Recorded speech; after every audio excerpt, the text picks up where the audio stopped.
Hello అండి. మేమైతే ఇది ఊరికెళ్ళినప్పుడు తీసిన వీడియో. ఊరికెందుకు వెళ్ళినామంటే మొన్న పౌర్ణమి కదా, అందుకే మా ఇంట్లో దుర్గమ్మకి కోడిని కోద్దామని ఊరికైతే పోయినాం. ఇంకా ఇదైతే మా ఇల్లు. పాత ఇల్లు ఉండే, కాకపోతే అది కూలగొట్టిర్రు.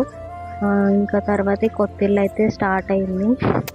ఇది ఇప్పటి మందం మా అత్తమ్మ ఉండడానికి రూము. ఇంకా మేము పోయేసరికి అయితే మా అత్తమ్మ ఇక్కడ దుర్గమ్మని ఊదిస్తుంది. నువ్వు ఐ లవ్ యూ.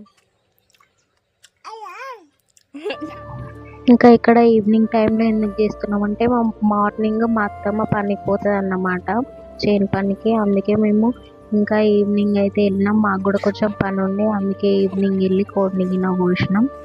ఇక్కడ మా మమ్మీ అయితే బయట ఆడుకుంటుంది జామకాయలు తినుకుంటా. మేము కూడా ఇంకా బయటనే కూర్చున్నాం ఆమెతో పాటు. ఇక్కడ మా బావనైతే కోడిని కూస్తున్నాడు. మా బావనే కూస్తాడు కోడిని. ఇంకా తర్వాత ఇక్కడ కోడిని అయితే క్లీన్ చేసేస్తుండు. క్లీన్ చేసిన తర్వాత ఇంకా కట్టెల పొయ్యి మీద కర్రీ అయితే వండుతున్నాం. గ్యాస్ ఉంది, కాకపోతే ఇంకా కట్టెల పొయ్యి మీద తొందర అవుతుందని వండుతున్నాం. ఇంకా కర్రీ అయితే అయిపోవడానికి వచ్చింది. ఇంకా మా బావ దీపం గిన్నె పెట్టేసిండు. దీపం గిన్నె పెట్టేసి నైవేద్యం పెట్టేసి ఇంకా అందరం అక్కడే తినేసి ఇంటికైతే వచ్చేసినాం.